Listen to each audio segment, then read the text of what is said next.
Obviously এরকম ছিল না যেটা ফাইনালি আমরা দেখতে পাবো। সেটাকেই ডেভেলপ করতে করতে একটা অদ্ভুত একটা ইউনিভার্স তৈরি হয়ে যায়, এবং আমার গল্পটা এতটাই বড় হচ্ছিল যে একটা সিনেমায় সেটা শেষ হচ্ছিল না। তাই জন্যই ভাবা যে তাহলে চ্যাপ্টার 1-এ একটা অবধি আমরা যাব, তারপর থেকে দেখা যাবে যদি চ্যাপ্টার 2 হতে পারে তাহলে বাকিটা। আচ্ছা, তোমার কাছে ঘুনগাঁও কথার অর্থ কি? আহ কথাটা খুব লিটারেলি নেওয়া যায়। হুম। গাঁও মানে গ্রাম, গ্রাম। ঘুন মানে ঘুন। হুম, মানে ঘুণ ধরে যাওয়া, একটা এটাই। ঘোরাতে ঘুণ ধরে যাওয়া। Exactly. বাকিটা সিনেমাতে।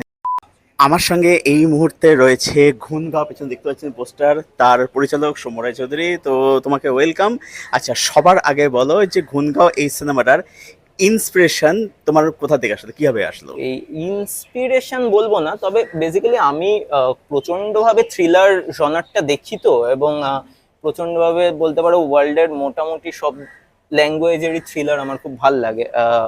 সেই জায়গা থেকে আমার অনেকদিন ধরেই মাথায় একটা কনসেপ্ট ছিল, যেটা অবভিয়াসলি এরকম ছিল না যেটা ফাইনালি আমরা দেখতে পাবো। সেটাকেই ডেভেলপ করতে করতে একটা অদ্ভুত একটা ইউনিভার্স তৈরি হয়ে যায়, এবং আমার গল্পটা এতটাই বড় হচ্ছিল যে একটা সিনেমায় সেটা শেষ হচ্ছিল না। তাই জন্যই ভাবা যে তাহলে চ্যাপ্টার 1-এ একটা অবধি আমরা যাব, তারপর থেকে দেখা যাবে যদি চ্যাপ্টার 2 হতে পারে তাহলে বাকিটা। আচ্ছা, তোমার কাছে ঘুনগাঁও কথার অর্থ কি?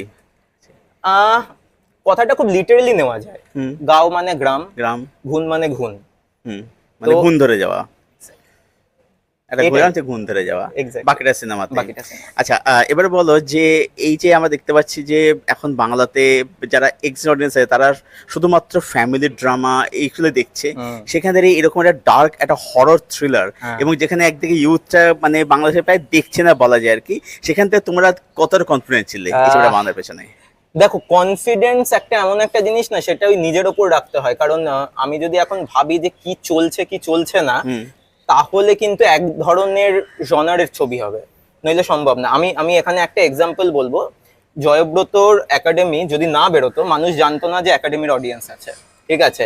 আমি এটা ইনফ্যাক্ট জয়ব্রতকেও বলেছিলাম, জয়ব্রতের সাথে দেখা হয়েছিল যখন, জয়ব্রতকেও বলেছিলাম যে জয়ব্রত, তুমি না একটা দরজা খুলেছো, যেই দরজাটা নিয়ে আমাদের সবার চিন্তা ছিল। কারণ অবভিয়াসলি জয়ব্রতর বেরোনোর আগে আমার এই ছবির শুটিং হয়ে গেছে, তো অবভিয়াসলি একটা ভয় ছিল। জয়ব্রতর ছবি যখন বেরোয় এবং জয়ব্রতর সাথে আমি যখন কথা বলি, আমি একটা জিনিস বলেছিলাম যে তুমি একটা দরজা খুলছো, এই দরজাটা দিয়ে কিন্তু অনেকে আমরা বেরোবো। এই দরজাটা খোলা খুব দরকার ছিল, যেটা ও খুলেছে। আজকে হয়তো ভবিষ্যতে অন্য কেউ খুলতো, আগে ও প্রথম খুললো, বাট এটা দরকার ছিল। আচ্ছা, অ্যাক্টর বলেছে যে আমাদের যেটা যে চ্যাপ্টার 1 বা পার্ট 1 দেখতে পাচ্ছি, তো এবার দেখা যাচ্ছে এই মুহূর্তে যেটা সবথেকে যে ওয়ারফেস ইউনিভার্স, যে তাদের কোনো প্ল্যান ছিল না। এবার তোমাদের কি কোনো আলাদা করে প্ল্যান ছিল একটা ইউনিভার্স গঠন করার পিছনে? আমার একটা ছিল, আমি আমি আমি ইউনিভার্স গঠন করতে চেয়েছি। আমার এখানে ঘুনগাঁও universe, I want to create an universe, যেটা বাংলা ছবিতে এর আগে হয়নি। মানে কপি ইউনিভার্সটা তুমি যদি ধরো সৃজিতদার, সেটা আলাদা, বাট সেটা অনেক পরে ডেভেলপ হয়েছে। আমার এটা প্রথম থেকেই প্ল্যান হলো গিয়ে এটা একটা ঘুনগাঁওয়ের ইউনিভার্স তৈরি হবে। আচ্ছা আচ্ছা আচ্ছা, তো দর্শকদের সাথে কিছু বলো ধুমগাঁও নিয়ে, যদি বলতে চাও কিছু। দর্শকদের জন্য একটাই কথা বলবো যে এই ছবি হয়তো সবার জন্য নয়, কারণ এই ছবি আমি বলবো না যে আপনি ফ্যামিলি নিয়ে গিয়ে দেখবেন, কারণ এটা অ্যাডাল্ট ছবি হতে চলেছে।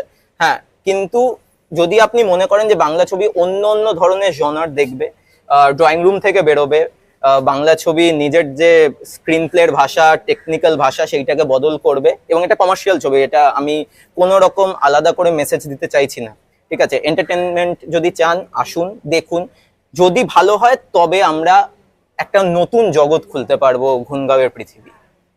Thank you so much. Thank you.